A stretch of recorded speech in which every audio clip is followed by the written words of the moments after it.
Okay, now number 14, and you can see an example of it on page 138 down at the bottom here.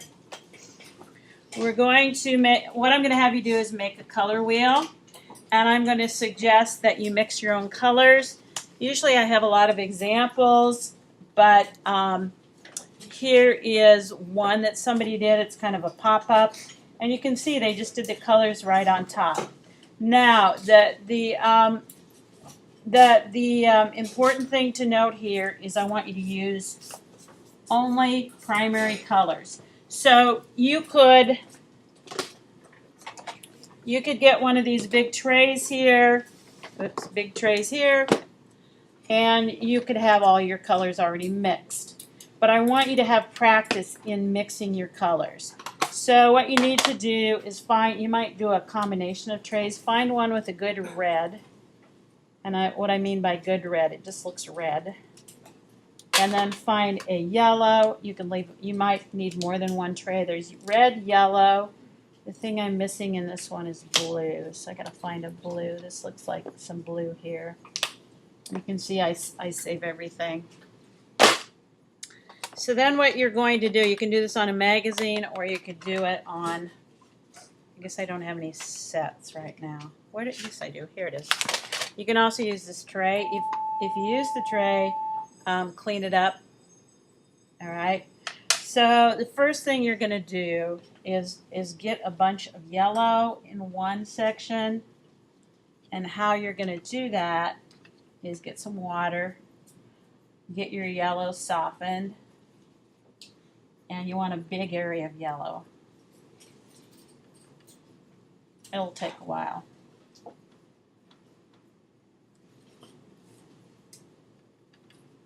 And yellow is the weakest color, so you'll need lots of that. So get a bunch of yellow, clean it out. Where's my rag? I had a rag. I've lost the rag. Oh well, we'll pretend like I cleaned my brush out. Get a mess of red. This is the good red.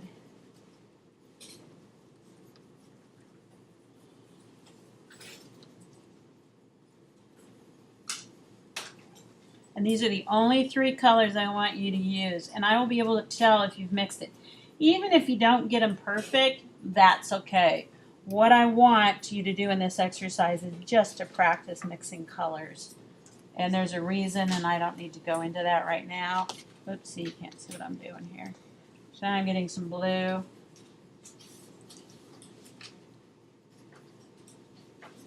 All right. So then you've got your three colors. Obviously, you can paint those. There's my blue. You want to get it thick enough that it, you get some color there. And if I had a rag, this would be better. If I knew where it was. I'm sure I got one. I just don't know what I did with it. And then you put your yellow here. This is a little thin. Clean out your brush. Get some red. How many of you have done color wheels before? I'm guessing a lot of you have. All right. So from those three colors, though, you're going to do all the rest of the color wheel. And it works really well to, I had some other examples that are in a book, but I realized today my book is at home. So when you go ahead and mix them, blue and yellow then, and I mix the blue and the yellow, I should get green.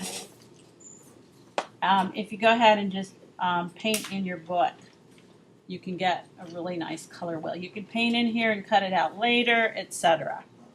Okay, so think of some creative way that you can present your color wheel. I think there's some examples online. So that's what number 14 is just to create a color wheel. So your assignment is create a color wheel. You can just label it color.